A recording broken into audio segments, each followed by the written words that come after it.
جب تک سائنس کا ابھی ظہور نہ تھا اور سائنسدانوں نے کچھ نظریات ابھی بنائے نہ تھے، اس وقت اللہ رب العزت نے نبی علیہ السلام کی زبانی ایسے ایسے دعوے اور ایسے ایسے نظریات ان مکہ والوں کے سامنے رکھے کہ جن کی توقع اور امید ایک امی سے رکھنا تو بالکل بھی قابل قیاس نہیں۔ لیکن اللہ رب العزت نے نبی علیہ السلام کی زبانی اور مکہ والوں کے سامنے یہ دعوے رکھے، اور آج 1400 سال بعد سائنس نے نبی علیہ السلام کے اور اللہ رب العزت کے ان دعووں کو سچ کر دکھایا، اور انسان یہ جان گیا کہ جو اللہ رب العزت نے کہا تھا ان السماوات والارض کانتا رتقا ففتقناہما، کہ پہلے آسمان اور زمین یہ دونوں ملے ہوئے تھے تو ہم نے ان کو جدا کر دیا، تو سائنس نے بھی آج کہا کہ زمین و آسمان کی پیدائش اس طرح ہوئی کہ ایک بگ بینگ دھماکہ ہوا جس کے نتیجے میں زمین اور آسمان دو الگ الگ وجود میں آ گئے۔ لہٰذا آج کے دور کا مسلمان جو کہ قرآن مجید کی حقانیت کو سمجھ چکا ہے، اگر وہ بھی اس کو نہیں مانتا تو اس میں سوائے ضد، اناد اور ہٹ دھرمی کے کچھ بھی نہیں۔ اس کے بعد اللہ رب العزت نے فرمایا کہ ہم نے ہر چیز کو پانی سے بنایا، وَجَعَلْنَا مِنَ الْمَاءِ كُلَّ شَيْءٍ حَيٍّ، اور آج بھی یہ ثابت ہو چکا ہے کہ ہر چیز کے بنانے میں پانی ایک بنیادی عنصر شامل ہے۔ لہٰذا قرآن مجید نے یہ بات 1400 سال قبل بتلا دی تھی جو کہ لوگ آج دریافت کر رہے ہیں۔ اس کے بعد اللہ رب العزت فرماتے ہیں کہ ہم نے زمین پر پہاڑ بنائے تاکہ زمین حرکت نہ کرے اور زمین ڈگمگا نہ جائے۔ اللہ رب العزت نے اس کے بعد فرمایا وَجَعَلْنَا فِيهَا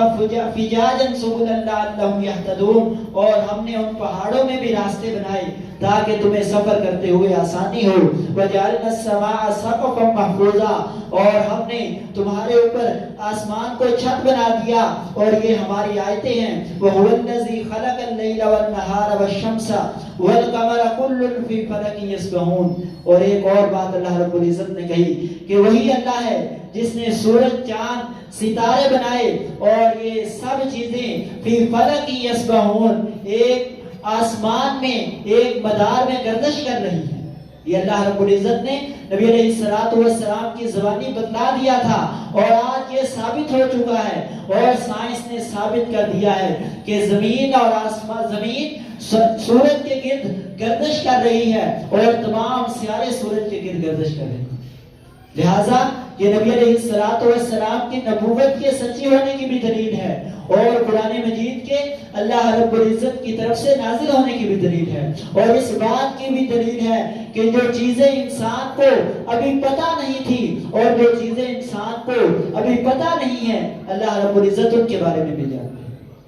لہٰذا اللہ رب العزت نے یہ تمام اصول اور تمام قوانین پہلے ہی قرآن مجید میں بیان کر دی۔ اس کے بعد اللہ رب العزت نے حضرت ابراہیم علیہ السلام کا تذکرہ فرمایا کہ وہ اپنے قوم سے اور اپنے باپ سے پوچھنے لگے کہ یہ مورتیاں اور یہ تصویریں جن کو تم پوجتے ہو یہ تمہارا کیا چیز ہے، ان کو تم کیوں پوجتے ہو؟ وہ کہنے لگے کہ ہم نے اپنے بڑوں کو دیکھا وہ ایسے ہی کرتے تھے، لہٰذا ہم نے بھی ان کو پوجنا شروع کر دیا۔ حضرت ابراہیم علیہ السلام نے فرمایا کہ تم اور تمہارے بڑے دونوں ہی گمراہی میں اٹے ہوئے تھے، ان لوگوں کے بتوں کو پاش پاش کر دیا، اور جب انہوں نے دیکھا کہ حضرت ابراہیم علیہ السلام نے ان کے بتوں کو توڑ دیا ہے تو کہنے لگے کہ یہ کام کس نے کیا ہے؟ من فعل ھذا بآلہتنا، ہمارے الہوں کے ساتھ یہ کام کس شخص نے کیا ہے، کس نے یہ گمبھیر کام کیا ہے؟ قالوا سمعنا فتى يذكرهم يقال له ابراہیم، تو آپس میں کہنے لگے ہم ایک نوجوان کے بارے میں سنتے ہیں، وہ ان کا ذکر کیا کرتا تھا، وہ ان کو برا بھلا کہا کرتا تھا، اس کو ابراہیم کہا جاتا ہے، ہو نہ ہو یہ کام اسی کا ہی ہوگا۔ قالوا فأتوا به على أعين الناس لعلهم يشهدون، اس ابراہیم کو لوگوں کے سامنے لے آؤ تاکہ لوگوں کو بھی پتہ چل جائے کہ تمہارے الہوں کے ساتھ اس ابراہیم نے کیا کیا۔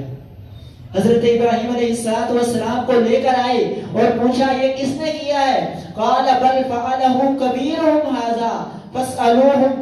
تم ان بڑے سے جس کے سر پر اور جس کے کندھے پر ہتھوڑا رکھا ہوا ہے، اس سے پوچھ لو اگر یہ تو بولتے ہیں۔ تو وہ کہنے لگے تو جانتا ہے یہ لوگ تو بولتے نہیں۔ تو حضرت ابراہیم علیہ السلام نے وہاں ان کو ایک بات کہی، یہی بات تو میں تم کو کہتا ہوں، جو خود اپنی حفاظت نہیں کر سکتے، جو خود اپنے نفع اور نقصان کے مالک نہ ہوں، وہ تمہاری مدد کیا کریں گے، وہ تمہاری حفاظت کیا کریں گے۔ ایک دفعہ ایک لمحے کے لیے وہ سوچ میں پڑ گئے، فرجعوا الی انفسہم، وہ سوچ میں پڑ گئے، فقالوا انکم انتم الظالمون، جس سے پتہ چلتا ہے کہ مشرک کو اگر آپ دلائل دے کر اس کو سمجھا بھی دیں لیکن پھر بھی وہ یہ کہے گا فقالوا انکم انتم الظالمون، تم ہی ظالم ہو جو ہمارے معبودوں کو برا کرتے ہیں۔ لہٰذا حضرت ابراہیم علیہ السلام کو آگ میں ڈال دیا گیا اور اللہ رب العزت نے ان کے لیے آگ کو بھی ٹھنڈا کر دیا، اور فَقُلْنَا يَا نَارُ كُونِي بَرْدًا وَسَلَامًا عَلَىٰ ابراہیم، حضرت ابراہیم علیہ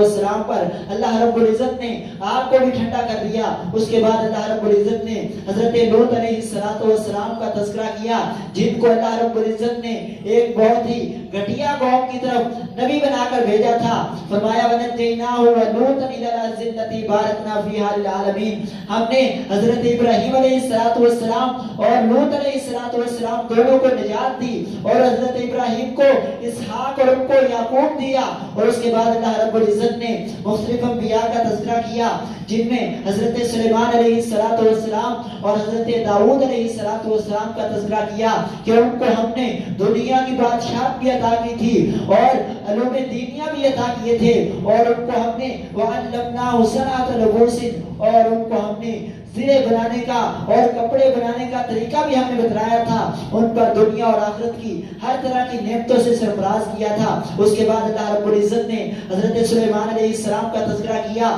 کہ ان کے لیے ہم نے ہوا کو بھی مسخر کر دیا تھا، اور اس کے بعد اللہ رب العزت نے حضرت ایوب علیہ السلام کا تذکرہ کیا کہ کس طرح ان پر مصیبتیں نازل ہوئیں اور انہوں نے مصیبتوں پر صبر کیا اور اللہ رب العزت سے دعائیں کی۔ آخرکار اللہ رب العزت نے ان سے مصیبتوں کو ہٹا دیا اور ان کو چن لیا۔ اس کے بعد اللہ رب العزت نے حضرت اسماعیل، حضرت ادریس، ذوالکفل علیہ السلام کا تذکرہ کیا، اور آخر میں حضرت یونس علیہ السلام کا تذکرہ کیا کہ جو مچھلی کے پیٹ میں چلے گئے تھے اور کہنے لگے انی کنت من الظالمین، سبحانک انی کنت من الظالمین، اے اللہ تو پاک ہے، میں ہی ظالموں میں سے ہوگا۔ ان سب کا تذکرہ کرنے کے بعد اللہ رب العزت نے فرمایا، حضرت زکریا علیہ السلام کا تذکرہ کیا کہ کس طرح انہوں نے اللہ رب العزت سے بڑھاپے کی حالت میں اولاد مانگی، اللہ رب العزت نے ان کو اولاد دے دی۔ اس کے بعد سورۃ حج شروع ہوتی ہے۔ سورۃ حج جو کہ اس سورت میں حضرت ابراہیم علیہ السلام کی زبان سے اللہ رب العزت نے لوگوں کو حج کی طرف دعوت دی ہے، اس لیے اس سورت کا نام سورۃ حج رکھا گیا ہے، اور اس میں مختلف احکام بیان ہوئے ہیں۔ سب سے پہلے اللہ رب العزت فرماتے ہیں یا ایھا الناس اتقوا ربکم ان زلزلۃ الساعۃ شیء عظیم، اے لوگو اللہ سے ڈر جاؤ، بے شک قیامت کا جو زلزلہ ہے وہ بہت بڑی چیز ہے۔ جس دن وہ زلزلہ آئے گا، جس دن قیامت قائم ہوگی، اس دن مائیں اپنے بچوں کو بھول جائیں گی، اور وَتَضَعُ كُلُّ ذَاتِ حَمْلٍ حَمْلَهَا، ہر حمل والی اونٹنی اپنے حمل کو بھول جائے گی۔ وَتَرَى النَّاسَ سُكَارَىٰ وَمَا هُمْ بِسُكَارَىٰ، اور تم کو ایسے لگے گا کہ لوگ نشے میں ہیں، لیکن حقیقت میں وہ نشے میں نہیں ہوں گے، بلکہ اللہ رب العزت کا عذاب بہت سخت ہوگا جو کہ قیامت والے دن لوگ برداشت نہیں کر سکیں۔ اس کے بعد اللہ رب العزت نے انسان کی تخلیق کو ذکر کیا اور کہا کہ انسان کو ہم نے مٹی سے پیدا کیا، ثم من نطفۃ، پھر مٹی کو نطفہ بنا دیا، ثم من علقۃ، پھر اس کو بوٹی بنا دیا، ثم من مضغۃ مخلقۃ وغیر مخلقۃ، اور پھر لوتھڑا بن گیا۔ اس میں سے کچھ پیدائش کے قابل ہیں اور کچھ پیدائش کے قابل نہیں ہے۔ لنبین لکم، تاکہ ہم تمہارے لیے واضح کر دیں۔ یہ واضح اللہ رب العزت یہ کرنے چاہتے ہیں کیونکہ کفار مکہ جو سب سے بڑا اعتراض کیا کرتے تھے، وہ کہتے تھے کہ جب ہم مٹی ہو جائیں گے اور ہماری ہڈیاں گل سڑ جائیں گی تو اس وقت ہم کیسے زندہ ہوں گے، دوبارہ ہم کو اللہ رب العزت کیسے اٹھائے گا؟ تو اس چیز کو اللہ رب العزت بیان کر رہے ہیں کہ جس اللہ رب العزت نے تم کو پہلی مرتبہ اس طرح پیدا کیا کہ تمہارا نام و نشان تک نہیں تھا، اس اللہ رب العزت کے لیے دوبارہ پیدا کرنا کسی صورت بھی مشکل اور ناممکن نہیں ہے۔ اسی لیے اللہ رب العزت نے انسان کی تخلیق کے مراحل کو ذکر کیا۔ اس کے بعد اللہ رب العزت نے حضرت ابراہیم علیہ السلام کی زبانی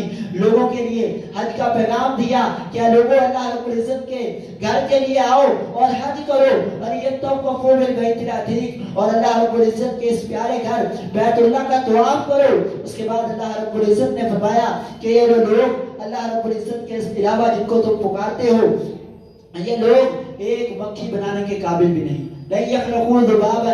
ان لوگوں میں تو اتنی ہی قدرت نہیں کہ ایک مکھی ہی بنا سکے۔ وَإِن يَسْلَبْهُمُ الذُّبَابُ شَيْئًا لَا يَسْتَنقِذُونَهُ مِنْهُ، اور مکھی بنانا تو دور کی بات، اگر مکھی ان سے کوئی چیز چھین کر لے جائے تو یہ اس سے واپس بھی نہیں لے سکتے۔ اللہ رب العزت فرماتے ہیں ضعف الطالب والمطلوب، طلب کرنے والے اور جن سے طلب کیا گیا ہے دونوں ہی انتہائی کمزور ہیں۔ طاقتور اگر ذات ہے وہ تو صرف اللہ رب العزت کی ذات ہے، لیکن ما قدر اللہ حق قدر ہی، انسان نے اللہ رب العزت کی اس قدر نہیں کی جس کی اللہ رب العزت کی قدر کرنی چاہیے تھی۔ اللہ رب العزت کا حق اس طرح نہیں پہچانا جس طرح اللہ رب العزت کا حق پہچاننا چاہیے تھا۔ اس کے بعد سورہ المومنون کے شروع میں اللہ رب العزت نے فرمایا قد افلح المؤمنون، تحقیق مومن کامیاب ہو گئے۔ مومنوں کی نشانیاں بیان فرمائی کہ مومن وہ لوگ ہیں الذین هم فی صلاتہم خاشعون، جو اپنی نمازوں میں اللہ رب العزت سے ڈرتے رہتے ہیں اور اللہ رب العزت کا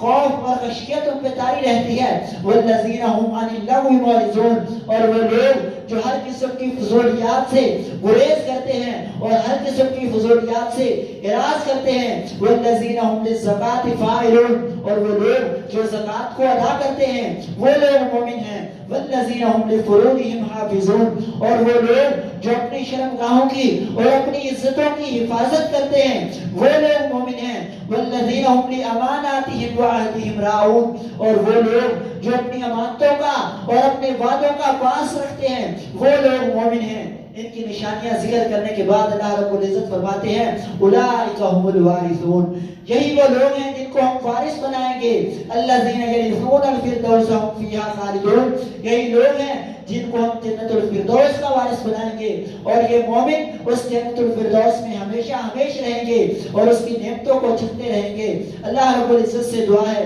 کہ اللہ رب العزت ہمیں اپنے اندر ان خوبیوں کو پیدا کرنے کی توفیق عطا فرمائے۔ وآخر دعوانا الحمدللہ۔